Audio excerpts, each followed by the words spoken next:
I am Dr. John H. Watson, the faithful chronicler of the most extraordinary and enigmatic figure of our times, Mr. Sherlock Holmes. It is I who have the dubious honor of recounting the case of the exploding Christmas puddings. A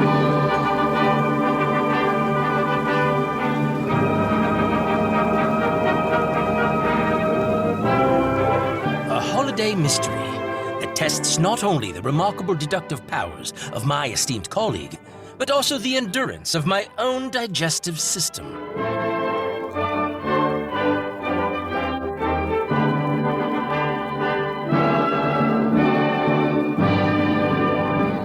It was a chilly December in the year of our Lord, 18-something or other, and London was aglow with the festive spirit. A spirit that was, I must confess, rather dampened by the sudden and inexplicable detonation of Christmas puddings.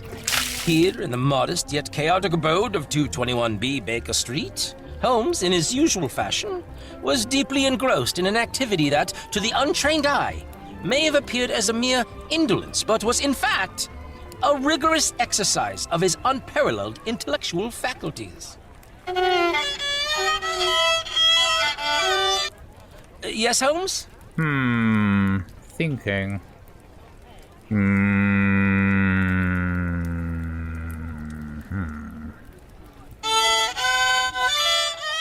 Holmes, I implore you, can the violin endure a respite? It's Christmas, not a druidic pagan death ritual. Well spotted, Watson. I'm in fact playing the dismal dirge of the dusky druids for Christmas. Ironically, a time of cheer, goodwill, and perfect cover for the most ingenious of crimes. This cacophony is but a metaphor for the chaos of the human condition.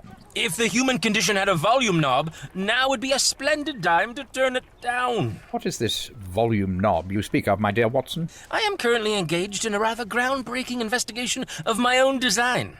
Upon its completion, all that remains is to wait for someone to invent a suitable phonograph with an adjustable acoustic horn to which I'll connect the knob. Revolutionary, don't you think? Ah, Watson, your unyielding faith in the necessity of this so-called volume control. I dare say the only time you'll ever use that knob is in a moment of sheer auditory desperation.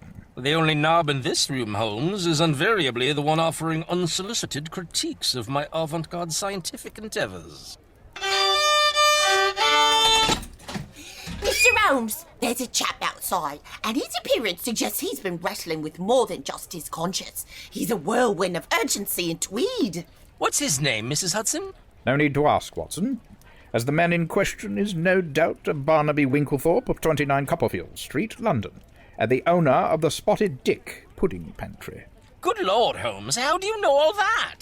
It's on the card I just handed to Mr. Holmes. Yes, a card in my hand that I hope to find the splattering upon it is only a very distressed custard, and not the ardour of its owner. One does prefer one's desserts without the added zest of human exuberance, Watson. Ooh, taste it, Holmes. Lick it to discover its nature. Dr. Watson, love, I've told you more times than I can count.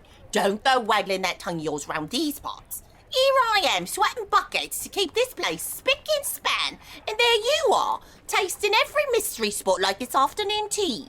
One of these days, you'll get a taste of something not even your fancy doctrine can cure.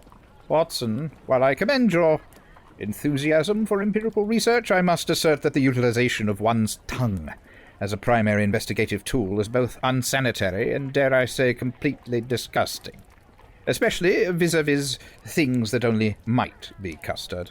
To lick anything unknown is as scientifically unsound as your mind. Thank you, Holmes. It's refreshing to see you appreciate my methods for once. Now, speaking of methods, I might add Barnaby Winklethorpe always carries a taxidermied peacock with him as a +1 at parties, and is obsessed with plums. Good Lord, Holmes. How did you ever guess that from this card? Mr. Winklethorpe has been standing behind you in the doorway, my dear Watson. Ever the keen observer of the human condition, I see. Your remarkable talent for overlooking the glaringly obvious is, as always, a source of both wonder and, I confess, a modicum of unmitigated repugnance. Cheers, Holmes. Quite agree. Mr. Winklethorpe, do sit down, old chap. Yes, Mr. Holmes. As you know, I own a bakery, and I was catering a charity carnival to raise money for better dental care for the poor this Christmas. Oh, sorry. That's the peacock, I'm afraid. It gets a bit unwieldy, strapped to me like this. Oh, dearie me. Your peacock's more of a bull in a china shop, ain't he, Mr. Winklethorpe? I'll sort this mess, don't fret. Maybe next time we could pop a broom in his tail feathers. Make him useful around here. Winklethorpe, yes. I read about you in the newspaper. I know that you have worked for years in charity to bring children's dental hygiene up to the high English standard. Indeed. I couldn't help but notice that curious brown stain on your right hand. One fervently hopes that it's the result of an encounter with a festive plum-pudding dessert rather than, say, a clandestine expedition into your trouser pockets to quell the trembling anxieties brought on by tonight's public charity event attended by in-laws. Ah, you've got me, Sherlock. It is indeed pudding, but albeit a rather unfortunate casualty of my culinary enthusiasm. Far more palatable, I assure you, than any scandalous tale of trouser-bound escapades one might concoct under duress of societal anxiety with my in-laws. Good Lord, Holmes, you never fail to astound me. Now, as to why I raced over here. Sherlock, the most violent of explosions. Watson, do you realize in all the time we've known each other, sharing the same rooms, facing innumerable perils, we've yet to address each other by our given names? Is that so, Holmes? Well, I had never really thought about it. I wonder why that is. Anyway, Holmes. Difficult to say, Watson. It could be any of several reasons. Really, I can't think of one. Come, Watson. Surely something comes to mind. About the exploding Christmas puddings. Perhaps it has to do with the singular nature of your name. Sherlock does not seem to be an easy epithet to use. Most assuredly it isn't. But at best it can be but a partial explanation. Your name, John, is an easy name to say. My brother Mycroft has no trouble addressing me as Sherlock. True, I hadn't thought of that. About the... What other reasons can you see? Two, mainly. First, and I suspect foremost, is the repressive nature of Victorian society itself. Oh? Gentlemen, would you like to come round the bakery and see what's happened? There's figgy pudding splattered all over the place. Yes, Watson. The world in which we live is extremely formal.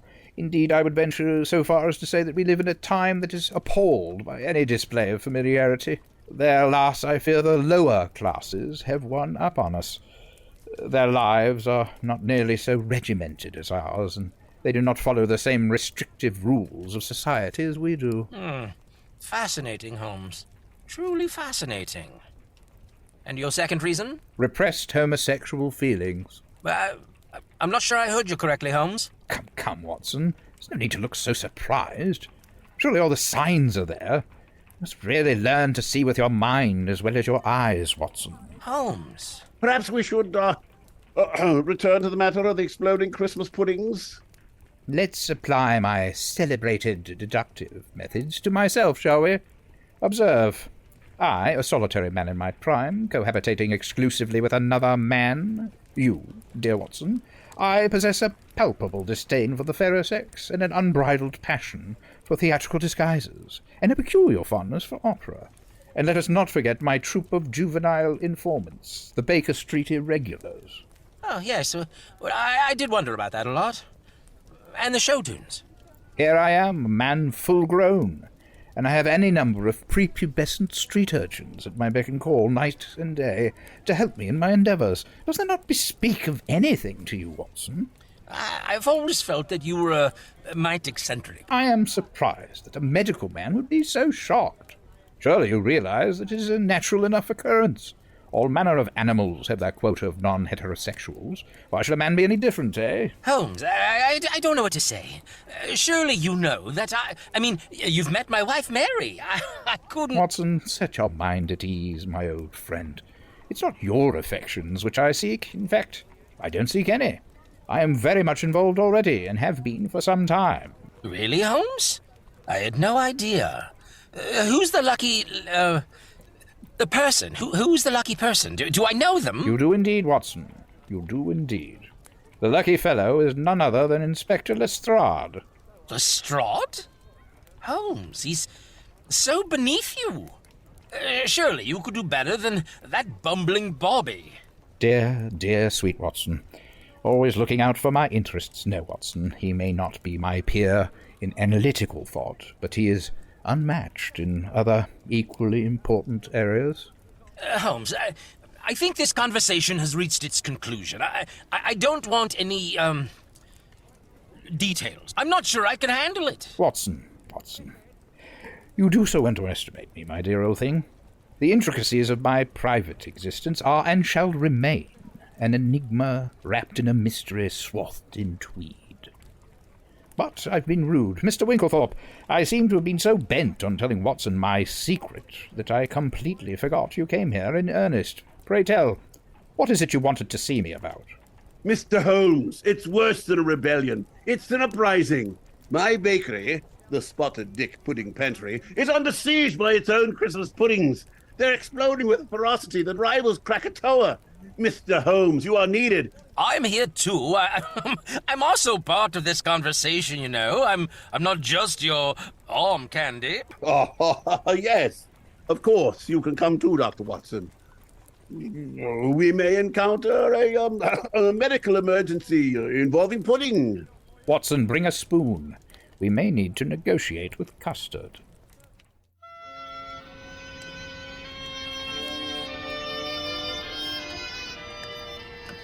On this brisk and fog-laden morning, the streets of London were awash in the muted clatter of carriages and the muffled footsteps of the early risers.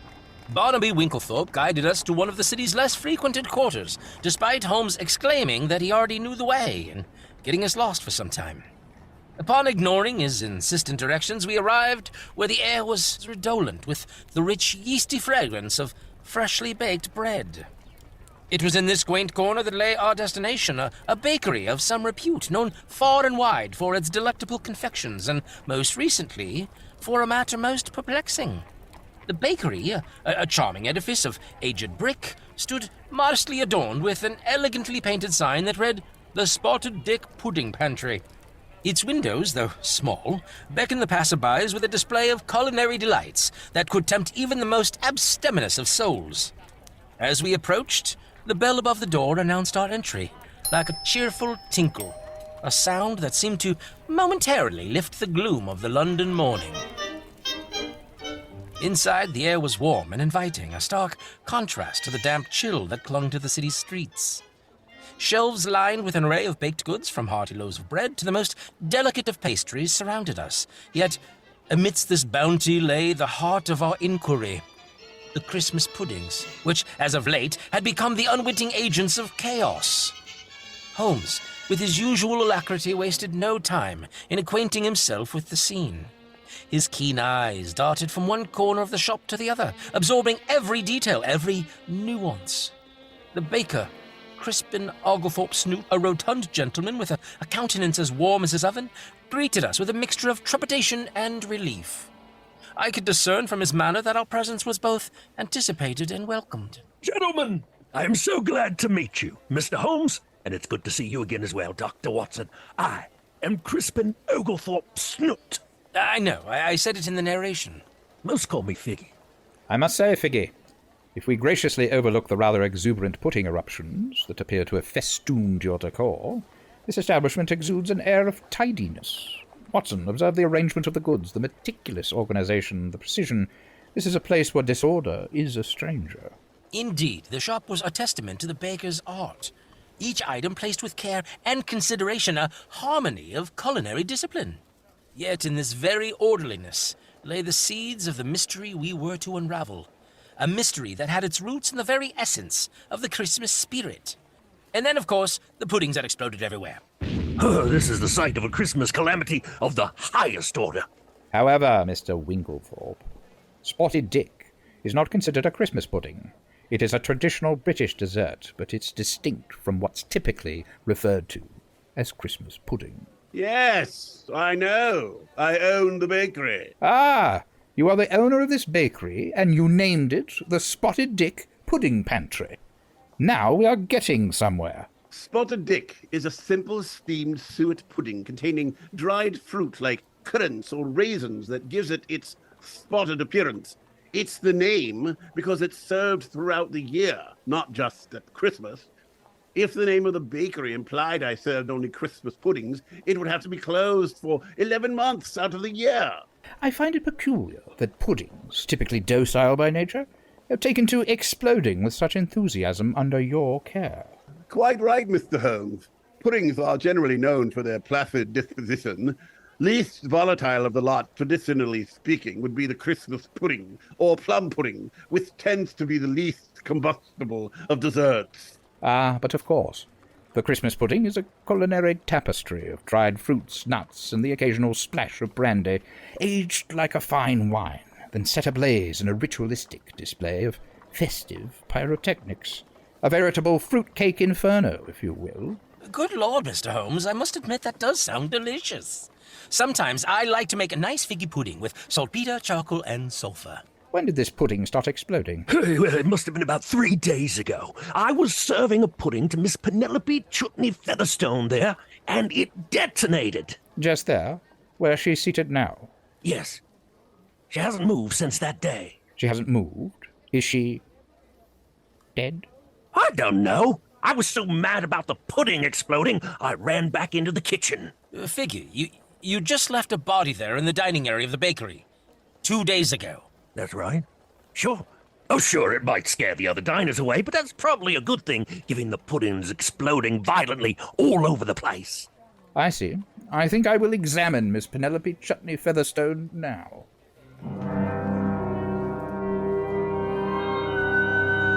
Holmes, with his customary meticulousness, approached the figure of Miss Penelope Chutney Featherstone, who lay rather unceremoniously draped across the wooden table in the midst of the bakery diner. The scene was one of curious disarray, with the young lady amidst a chaotic splatter of pudding, her form as still as a statue, save for a mysterious scratching sound emanating from under her frilly dress.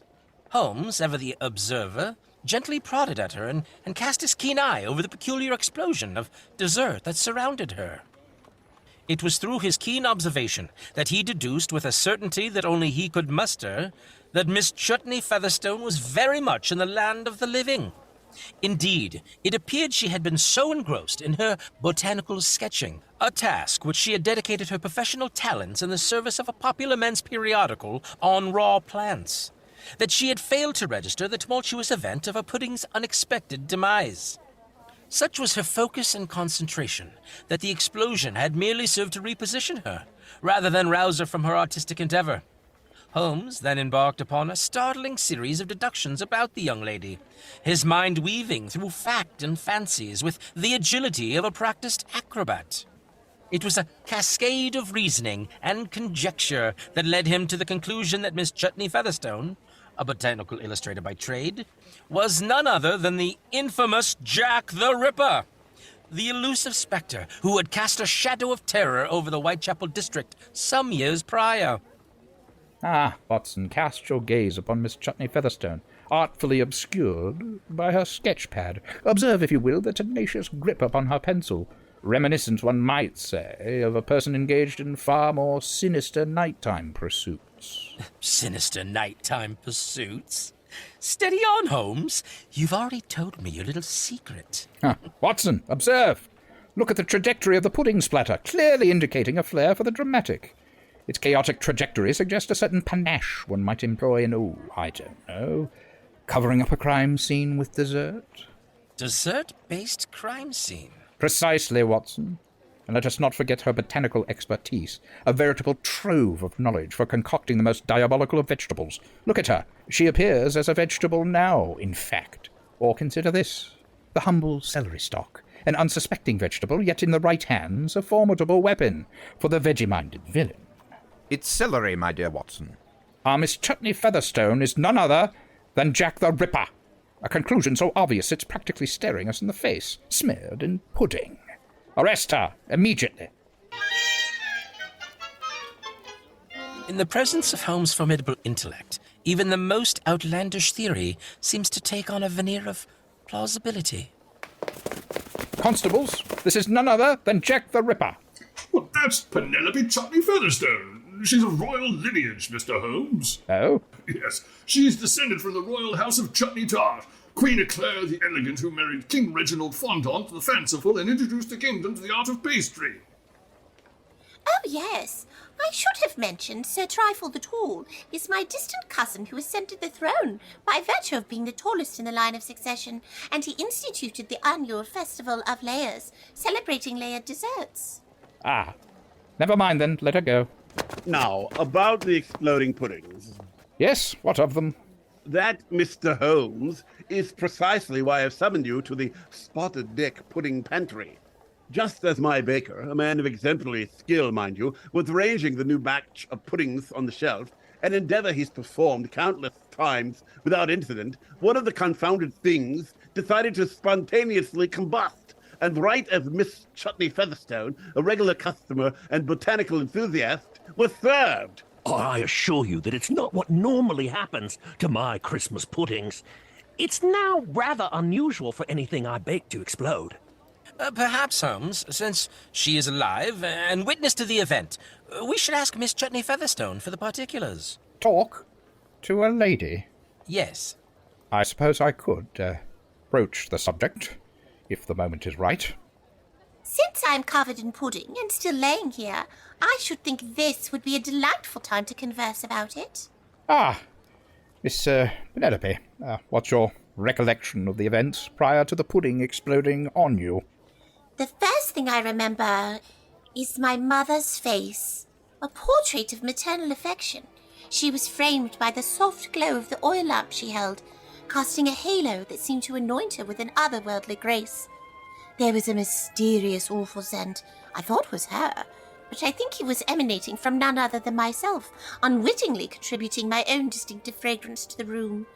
A scent that spoke of the less glamorous realities of early childhood. No need to recollect quite that far prior to the pudding incident, actually. Oh dear. How far back should I have gone? Miss, I think what Mr. Holmes is interested in focusing on, any events immediately prior to the pudding being served, not every event prior. Tell us anything about recent events prior to today's Christmas pudding eruption on you and basting you in a custard-like sweetness and leaving you spread prone on the table.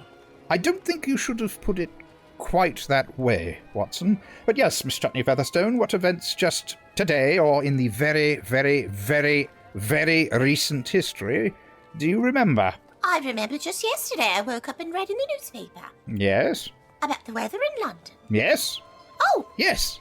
I decided to wear my heavier green dress that day as the weather was to be quite nippy. We seem to have fallen into a sort of redundant familiarity, Miss Penelope. I am in distress, you know. It is not every day one becomes the unwitting target of an impromptu explosion of festive dessert. Again, events actually related to the incident that happened here, with you and an exploding pudding. Oh, of course. What can I recall? Just that. Did you notice anything unusual? Yes. What? Well, the pudding exploded. Yes? That did seem a bit odd. Right. In a voice tinged with both astonishment and a certain unshakable composure, Miss Chutney Featherstone recounted the events as she had experienced them. I was seated at a quaint table in the corner of the bakery, adorned with the customary linens and silverware befitting an establishment of such standing. I then had ordered a serving of Mr. Snoot's Christmas pudding, a dish renowned, until that fateful day, more for its palatable qualities than for any pyrotechnic tendencies.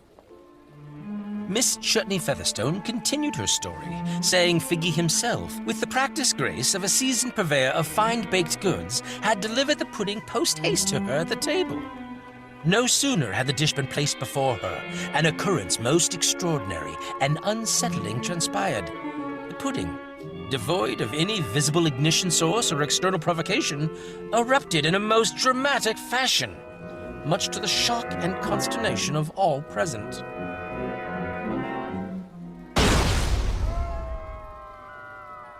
Miss Chutney Featherstone, with remarkable recall under the circumstances, then mentioned a detail that piqued Holmes's interest considerably. Just prior to the pudding's unexpected combustion, I discerned what could only be described as a high-pitched, nonsensical utterance, seemingly emanating from the vicinity of the dessert itself. It said, "Watson did it!" Watson did it? Yes, I think I heard that too. Just before the explosion? No, just now when she said it. Stop helping, Winklethorpe. The utterance, though brief and muddled amidst the chaos of the moment, suggested an element of intentionality behind the event, a clue that, I observed, set Holmes's keen mind into a state of intense contemplation. The next thing I know, I am covered in figgy pudding. No, I never. Not you, Figgy. The food. The pudding. Right, of course. I mean, I'm a gentleman baker. As Miss Chutney Featherstone concluded her account, Holmes's eyes narrowed in thought, the gears of his prodigious intellect turning rapidly. It was evident that this was no ordinary case of culinary misfortune, but rather a mystery that beckoned for the unique analytical prowess of Sherlock Holmes. Interesting story, Miss Chutney Featherstone. Good Lord, Watson did it? What could it mean, Holmes? That's not remarkable, neither is the explosion. No, but... Things explode every day, don't they, my dear Watson? Not really. Watson did it. Indeed. Yes. But, Watson did it.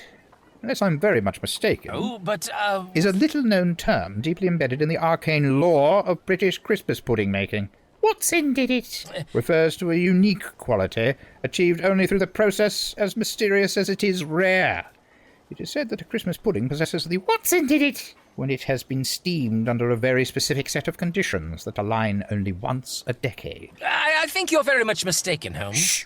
Once mixed, the pudding is wrapped in a cloth, spun from the silk of the rare Hibernian spindle moth, a creature that, according to legend, feeds only on holly leaves and mistletoe berries. This cloth is said to infuse the pudding with the very spirit of Yuletide. The steaming must be done over a fire kindled with wood from an oak tree that has witnessed at least 100 winters, ensuring the heat imparts ancient wisdom to the dessert. As the pudding steams, a chorus of carolers must encircle the kitchen, their voices rising and falling in perfect harmony, to create a melody that supposedly stirs the soul of the pudding. A pudding with the frumbled essence of Watson did it is said to have a taste that transcends mere flavour. Holmes, your ability to dress the most banal of observations into layers of verbose grandeur is matched only by your unique talent for missing the glaringly obvious. Elementary, my dear Watson. Watson did it?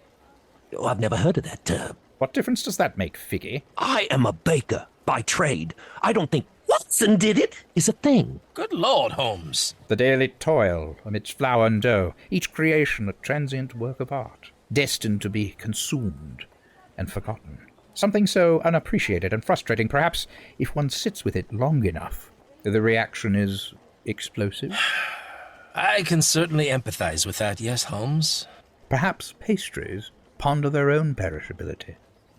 Oh, speaking of perishing, I need to get the rest of these bodies out of here. It's almost tea time. In matters of death, perhaps we should consult with Lady Arabella Fortescue, a woman who claims to talk to the perished from beyond.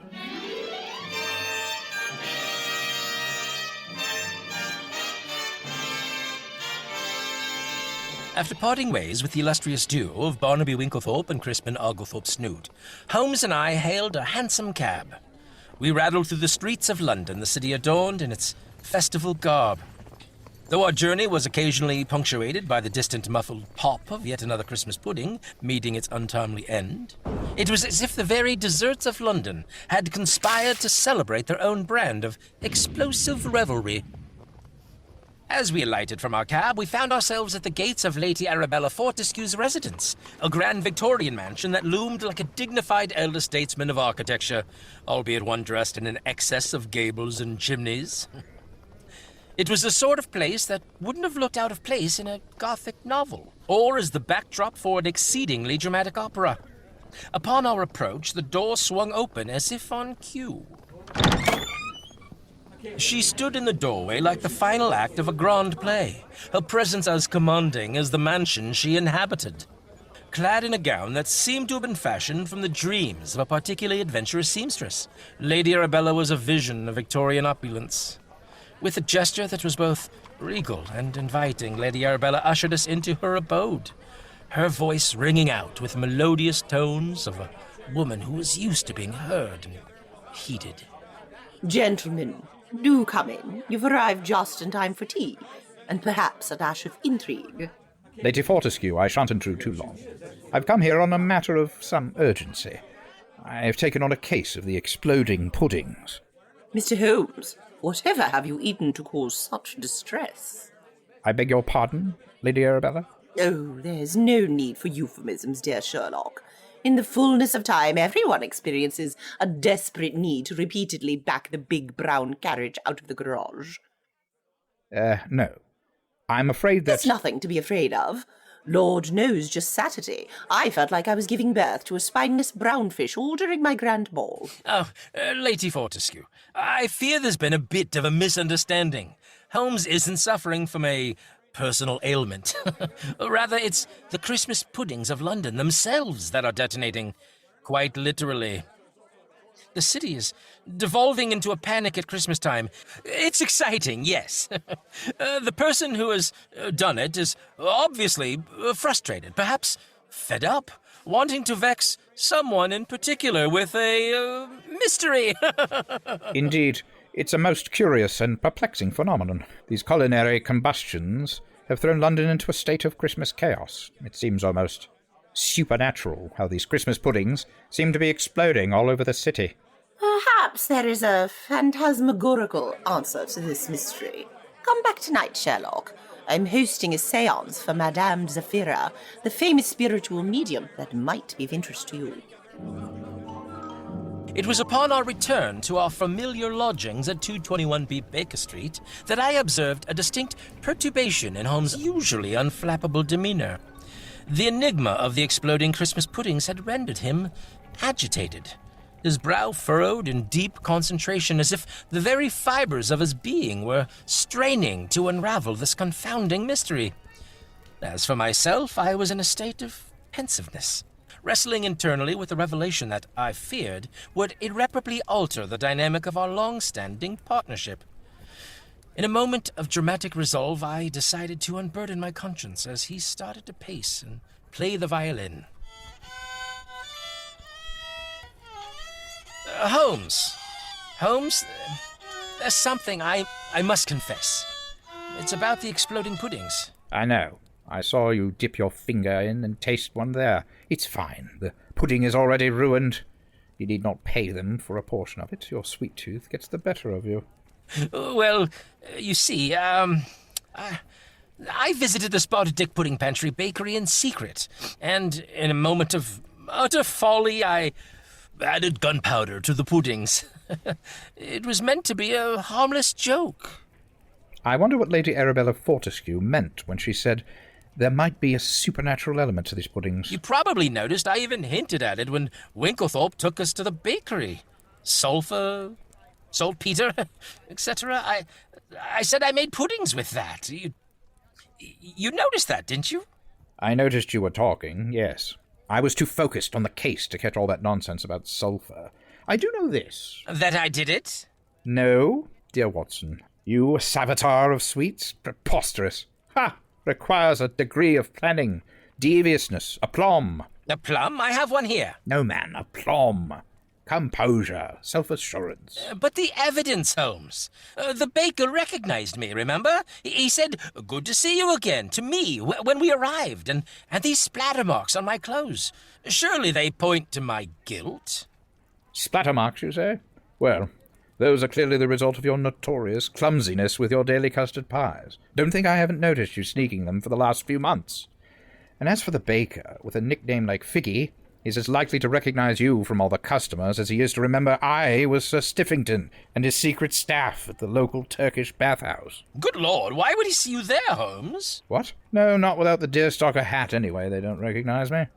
Now, please, I'm contemplating the case. Holmes, the guilty is right here! Watson, my dear fellow, the only thing you're guilty of is having a wildly vivid imagination. Next thing, you'll be telling me it was you brandishing Lord Hardwicke's hidden helper at me in that Turkish bath.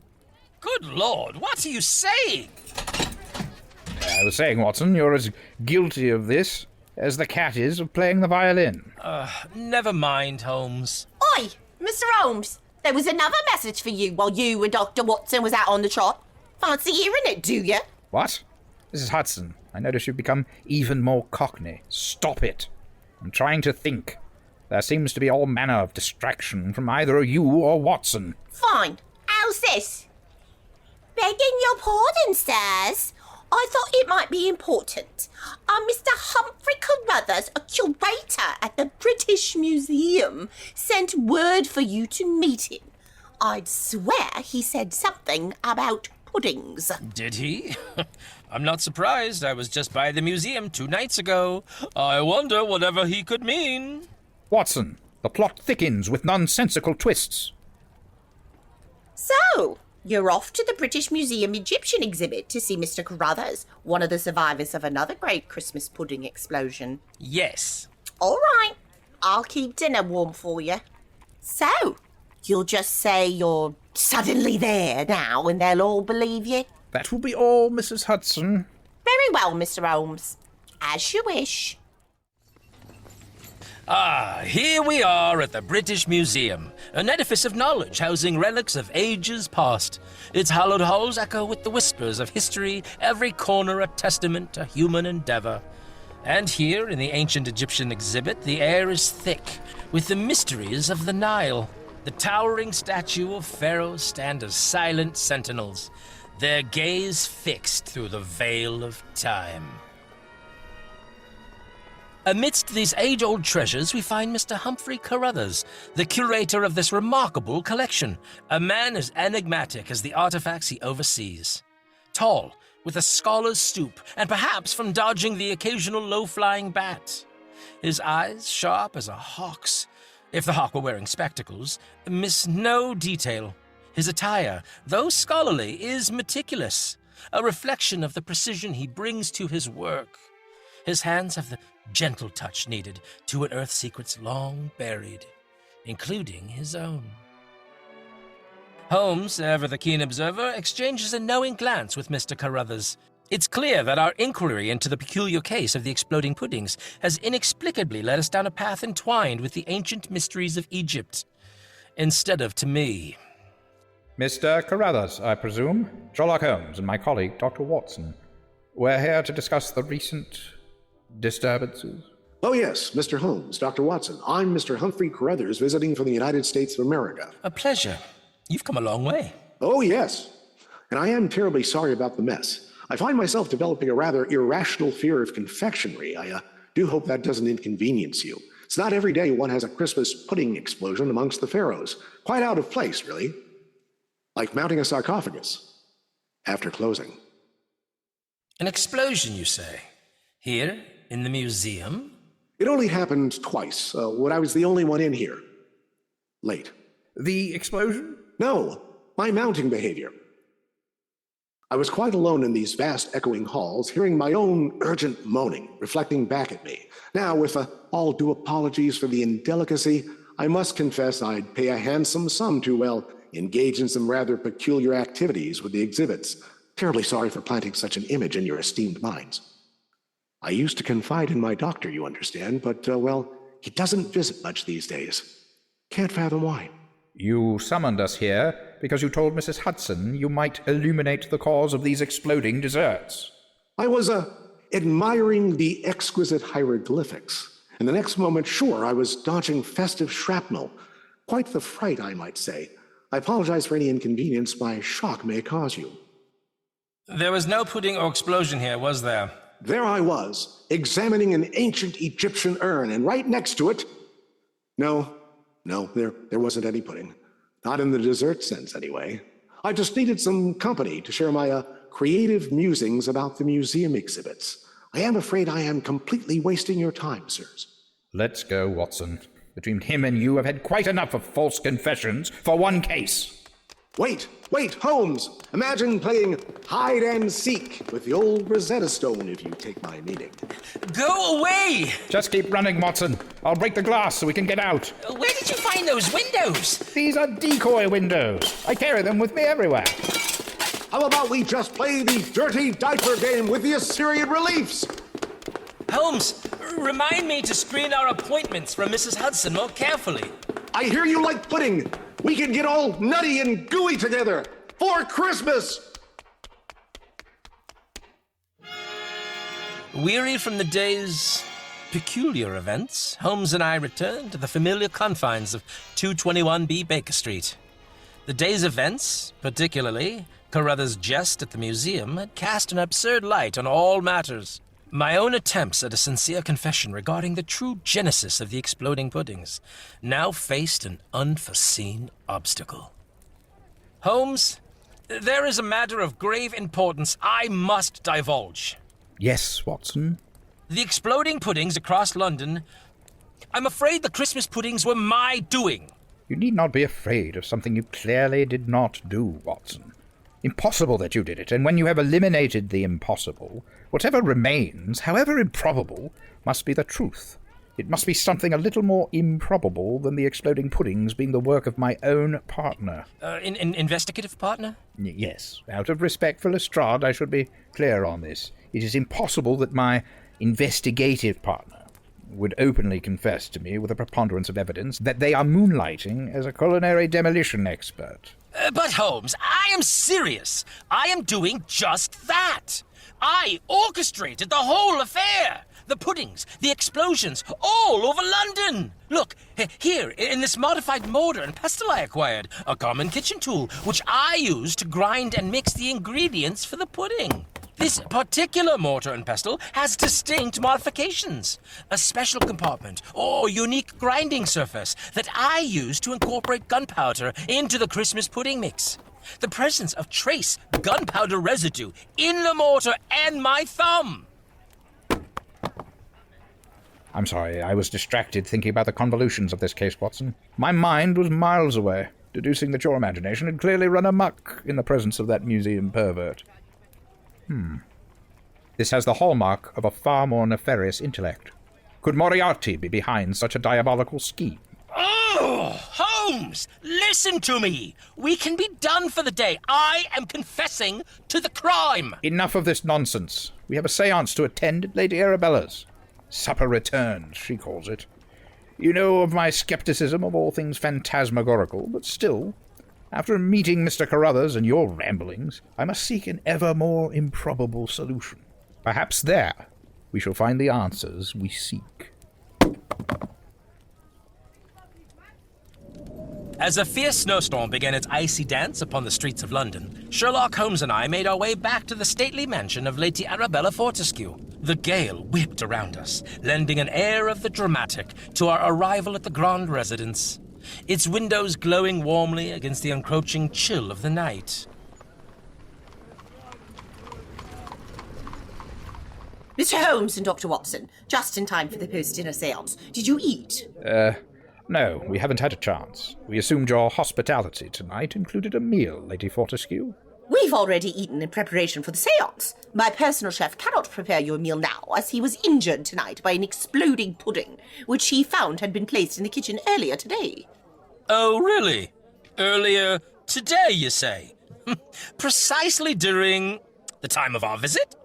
What a surprise, Holmes! I suppose, Dr. Watson, that any pudding which possesses the audacity to explode and dismantle a wall would indeed qualify as rather surprising. Indeed. Lady Fortescue, one does not typically expect one's dessert to engage in such dramatics. Oh, good Lord. That remains to be seen at the séance. Here, there is some leftover aspic of rare fish with diamond dust. Eat this quickly, Sherlock and Watson. You must be famished.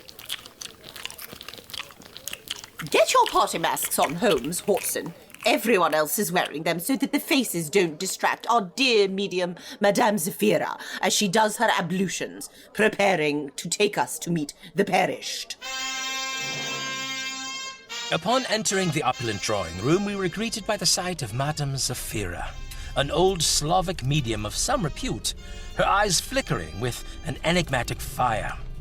The room was heavy with the scent of incense, and the masked guests sat in hushed anticipation. Hush, Watson. Oh, sorry. First, the sacred chants of the ancient mystics. Or something quite like it.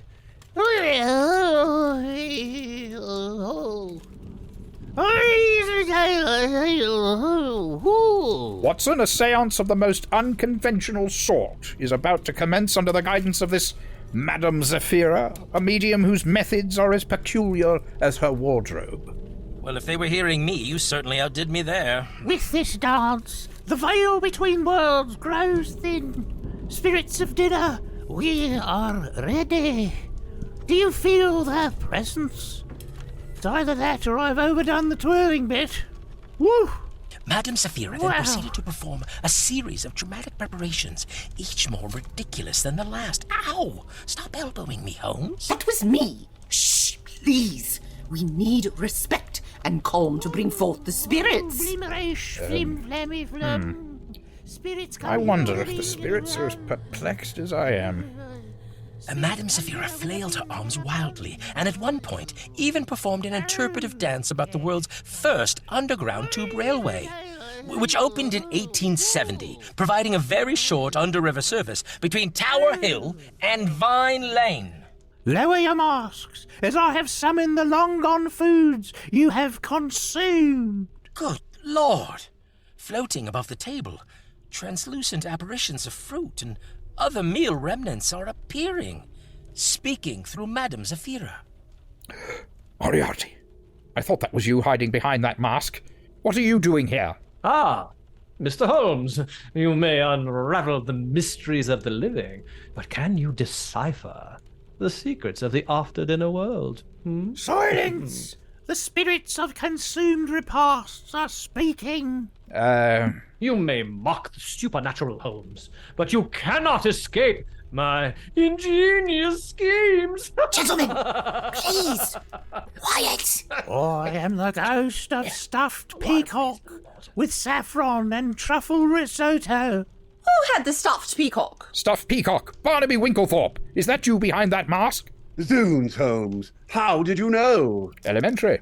You're without your stuffed peacock. Madame Zephira, what can they tell us from beyond? I am here, a half-digested peacock chosen for its magnificent plumage, prepared by first marinating me in a rare blend of spices and Baker Tear infused oil. I was then stuffed with a luxurious risotto, each grain of rice hand-polished and cooked in a broth seeped with saffron threads, harvested under a full moon. Lady Fortescue, I must insist you ask Madame Zephira about the Christmas pudding. Madame Zephira is not here now, for I am the ghost of Lady Arabella's semi-digested roast swan with gold leaf garnish, plucked and cleaned with meticulous care, my skin rubbed with a mixture of exotic spices brought from far reaches of the British Empire. Fine. Certainly, we believe you. No need to go on about it. Then I won't mention I was slowly roasted on a spit over an open flame, basted continuously with a concoction of fine sherry and the essence of an Italian opera singer to ensure my meat was tender. Ah, esteemed guests, I must beg your indulgence, Lady Arabella, for a peculiar but necessary interruption, for I am conducting a rather critical study of the architectural integrity of our host's most remarkable dining table. A piece of such exquisite craftsmanship demands a closer examination from underneath it.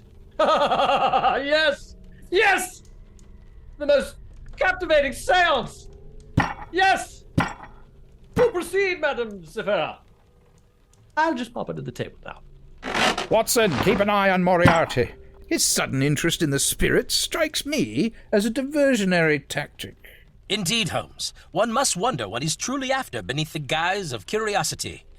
And our table. Ah, begone, ghost of roast swan, for I am the spirit of peacock, and my feathers, artfully reattached, were presented in full display on a bed of edible flowers and herbs. The chef, garbed in a coat of multicolored feathers and a bejeweled mask, unveiled the dish to Barnaby Winklethorpe, who did eat heartily of my fleshy bits. This entire exercise has to be a ruse. No one can prepare that many different meals in one night. Stand aside. For I am the spirit of Holmes and Watson's aspect of rare fish with diamond dust. I am an assortment of rare half-digested fish, including the elusive bluefin tunny and moonlight goby. I am poached in a broth made from melted glacier ice and vintage champagne. I am sprinkled with a light dusting of diamond dust, causing me even now, despite the stomach juices of Holmes and Watson, to still sparkle under these chandeliers. The chef, dressed as Poseidon, complete with a trident and seaweed-adorned robes, carefully suspended me in a crystal-clear aspic made from the distilled essence of 1,000 oysters, ensuring tonight's simmering almost ethereal appearance before you now. Good Lord, Holmes, we ate that, yet here it is again. Oh, please, let us continue this intriguing communion with the other side. Perhaps the spirits of our recently ingested repast have more to regurgitate. Very well, Professor Moriarty. Let's reconvene with the spirits. Guests, please focus once more as we delve into the ethereal realm of the consumed. Begone, stuffed peacock with saffron and truffle risotto, an aspect of rare fish with diamond dust, for I am here for Moriarty. Wait, what is this now? I am the golden lobster thermidor in a sea of precious gemstones bisque that you, Moriarty, promised your soul to in exchange for one successful evil plot before you devoured me tonight. Yes, you were very good. I should be, Moriarty. Before you ate me, I was dieting on a saffron-infused plankton for 4 months, poached in a broth made from the tears of mermaids, figuratively speaking. I endured my meat being extracted with silver tools and cooked in a sauce comprising rare cognacs, hand-churned butter from the milk of albino cows, and a blend of spices traded on the Silk Road. My bisque is enriched with a puree of pearls and moonstones ground into a fine powder, giving the soup this iridescent sheen that you see hovering before you. And might I suggest, for the purity of the experience, that we all close our eyes and direct our energies towards Madame Zephira's guidance. Moriarty took the chance to purloin the left shoe from every guest at our table, myself included.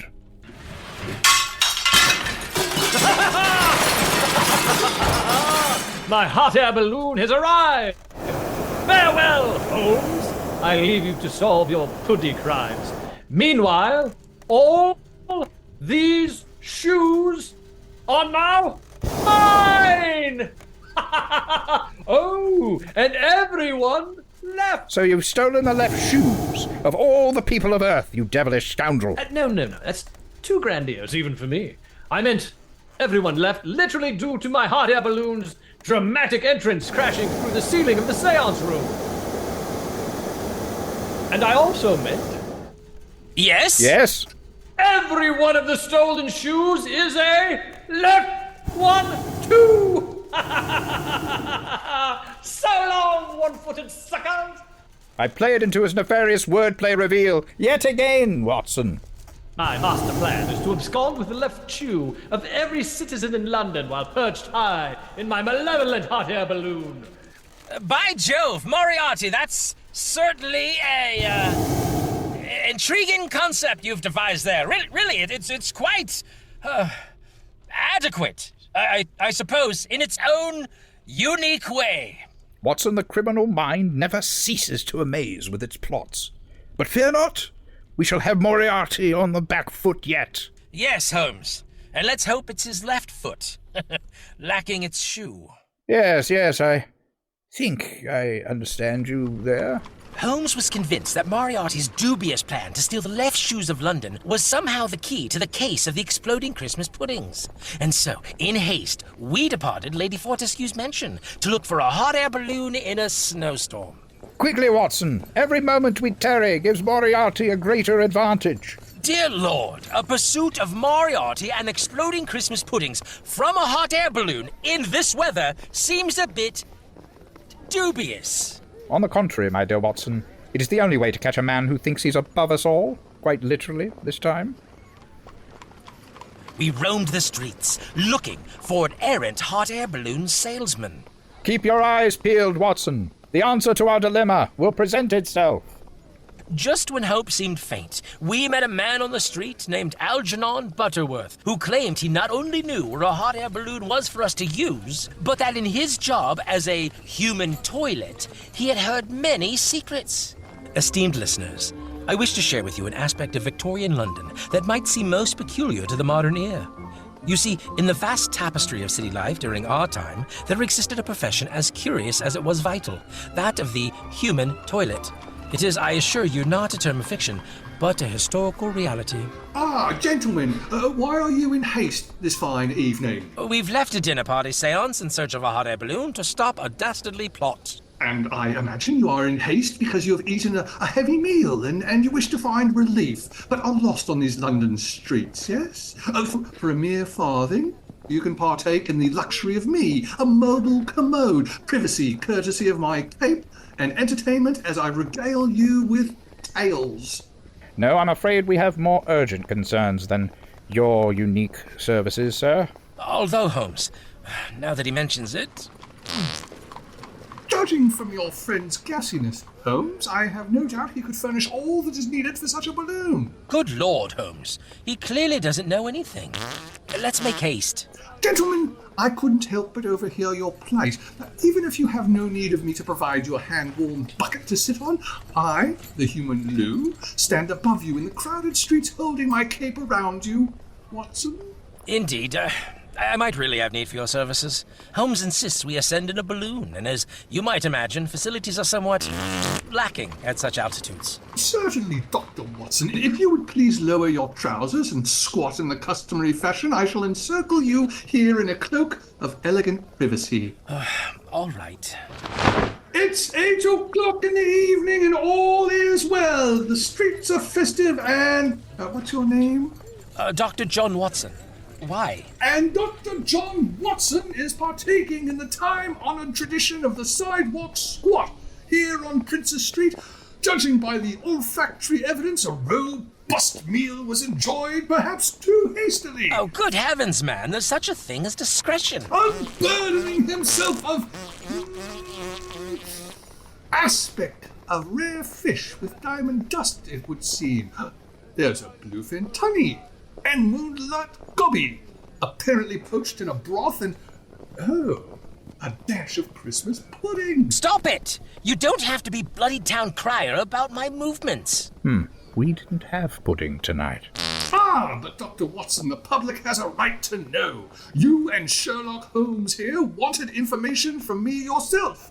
Secrets and scents often escape me. I should have known better than to entrust my dignity to a man who makes a living as a walking water closet. Mr. Holmes, I know of a balloon that may serve your purpose, and in my line of work you hear things. Unsavory things. So have I tonight, Mr. Butterworth. Believe me. Information, stories, secrets. Open your cape and stop standing over me. I'm finished. 1 farthing, please. Fine. Here. Thank you. Why, just the other day, as I enveloped a gentleman in the sanctuary of my cape, the pudding he had consumed spoke to him. Spoke, I say, before erupting in a most spectacular fashion. You claim the pudding itself spoke? What did it say? Watson did it.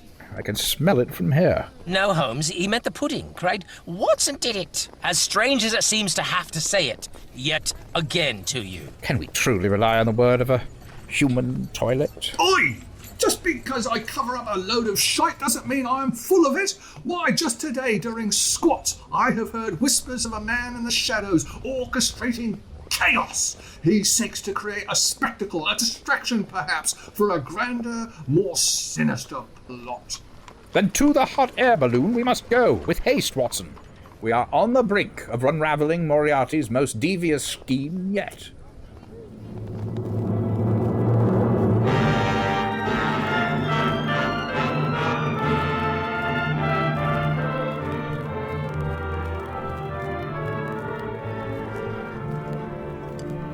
And so, with the guidance of this unlikely ally, we embarked on our aerial pursuit, soaring above the snow-covered city, determined to thwart Moriarty and bring a peaceful Christmas to London.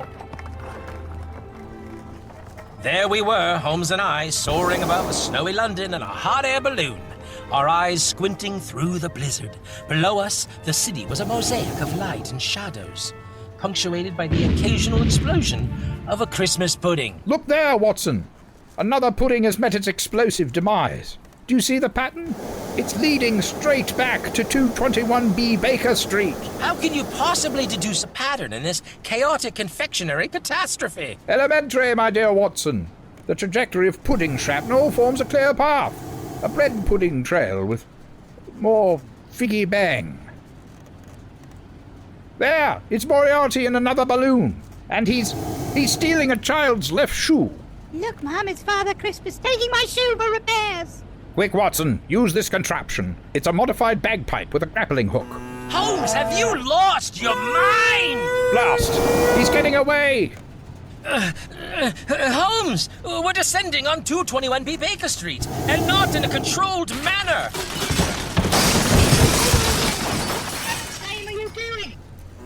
My apologies, Mrs. Hudson. It appears we've made a slight miscalculation in our pursuit. Holmes, we just turned your living room into a makeshift airship dock. Well, Watson, every cloud, or in this case every balloon, has a silver lining. We've arrived home after all. I fear the only thing we've successfully pursued today is the absolute limit of Mrs. Hudson's patience. I don't like the idea of her being so angry with us here. It's disruptive. Yes, I've never seen her so disappointed in us. Watson did it means I did it, Holmes. I loaded the Christmas puddings with the extraordinary amount of gunpowder. All the evidence, everything. I am guilty! I see, Watson. Well, such an admission would indeed spell the end of our partnership. Precisely. I was so fed up with it all. Wait, that feels wrong. Especially at Christmas. Yes, it does, my dear Watson. Christmas puddings are perhaps best eaten when not seasoned with resentment and bile. I propose we frame Mrs. Hudson for the deed. Ah, Mrs. Hudson. Her uncanny ability to make tea appear as if by magic could easily be viewed as a sign of her culinary sabotage capabilities. Exactly! She has access to the kitchen, the means to concoct explosive desserts. And let's not forget her stealthy movements. She enters rooms so quietly, one could easily believe she's practicing for more surreptitious activities. And she's Cockney. Indeed, Holmes. Yes. Of the lower classes. Drops of evidence, perhaps a trail of pudding leading to her quarters. A trail of pudding. Brilliant, Watson. We could say she was driven to it by the stress of managing such an eccentric household. Or perhaps a secret vendetta against Christmas pudding. No, Christmas itself. A vendetta against Christmas. Mrs. Hudson, the Scrooge of Baker Street. Tea's ready, gentlemen. Anything else you'll be needing tonight? No, thank you, Mrs. Hudson. You've done quite enough. Quite enough indeed. Well, Watson, it seems our foray into framing Mrs. Hudson will work. Indeed, Holmes. Our landlady's only crime is her tolerance of our eccentricities. Wait, what? What are you doing there? Let go of me! A most unfortunate turn of events. But in the spirit of the season, we should at least wish you a Merry Christmas, Mrs. Hudson.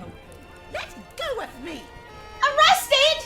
What's this all about? Merry Christmas, Mrs. Hudson. Holmes, amidst our jests, it's poignant how the fragility of human nature is so starkly revealed during the festive season.